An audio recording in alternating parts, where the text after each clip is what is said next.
Hello दोस्तों, ये video उनके लिए जो कि बेटियों को बोझ समझते हैं या बेटियों को कर्ज समझते हैं या बेटियों से डरते हैं। मैं कहता हूँ बेटी से अच्छी कोई चीज़ नहीं है। अगर आपके घर में बेटी हो तो उसका छोटी में उसकी पायल को पहनकर वो पायल को पहनकर जब इधर से उधर घूमती है तो उसकी सन की आवाज़ कितनी मोहित करती है, कितनी प्रशंसा करती है।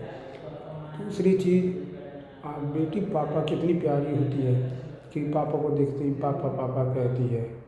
और बेटी ऐसी होती हैं कि अपने पापा को देखकर उनको पास पहुंच जाती है और पापा की हेल्प करती हैं, हमेशा पापा की ही सहायता करती हैं। बेटी के कारण आप सबसे बड़ा दान करते हो, कन्यादान जिसे हम कहते हैं, और किसी चीज़ में नहीं कर सकते। बेटी इतनी प्यारी होती हैं कि कभी कभी हमें अपनी बेटियों की, अपनी बहनों की याद आती है। जैसे राखी होती हैं, रक्षाबंधन, कुछ त्यौहार होते हैं कि हमें बहनों की याद आती हैं कि हमारी कलाइयाँ सूनियाँ रह जाती हैं। ये सिर्फ अब हमारी बहन ही कर सकती हैं। और बेटी के कारण ही हमारे दरवाजे पर ढोल डीजे ये सब बजता है, ना कि बेटों के कारण। तो बेटी को ये मत समझो कि ये बोझ है, ये खराब है। बेटी को अब अच्छा समझोगे तो घर की लक्ष्मी है।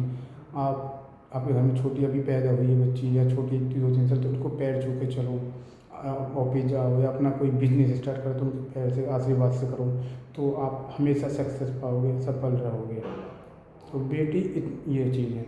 तो ये प्रिय दोस्तों मेरे उन लोगों से जो कि बेटियों को बोझ समझते हैं, कहते हैं कि यार हमारे घर में बेटी हो गई है या बेटी है, तो उनको कभी भी बोझ में समझो बेटियों को, क्योंकि बेटी हमारे जीवन को आगे बढ़ाने में हमारी सहायता करती हैं।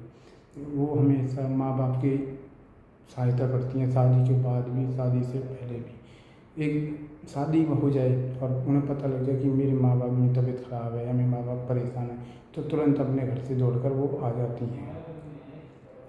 बेटा इतना नहीं होता, बेटा अपने साथी पर अपने व्यस्त हो जाता है काम में, इस चीज़ में नहीं होता, बट बेटी हमेशा माँ बाप की चिंता में रहती हैं। बेटी के कारण ही आपका घर चहचहामल होता रहता है। उनकी पायल के झनकार से, उनकी आवाज़ से ये सब आपका घर रौनक सी होती रहती है। और उनकी आवाज़ से आप कभी भी जब छोटे होते हैं बच्चे, छोटी बेटियाँ होती हैं, आप घर जाओ पापा पापा कहेंगी तो आपकी पूरे दिन की घर की थकान आपसे दूर हो जाएंगी और आपको गले लगाने से दीदी आपके लिए कभी कभी ऐसे होती हैं, थोड़ा सा समझ आ जाती है उनको, लो पापा पानी पी लो या कुछ कर लो। ये सब बेटियाँ ही करती हैं। तो मेरे दोस्तों, बेटियों को कभी बोझ मत समझो, बेटियों को कभी कुछ मत समझो, हमेशा उनकी इज्जत करो और बेटियों को अपने घर में लाओ। धन्यवाद, थैंक यू।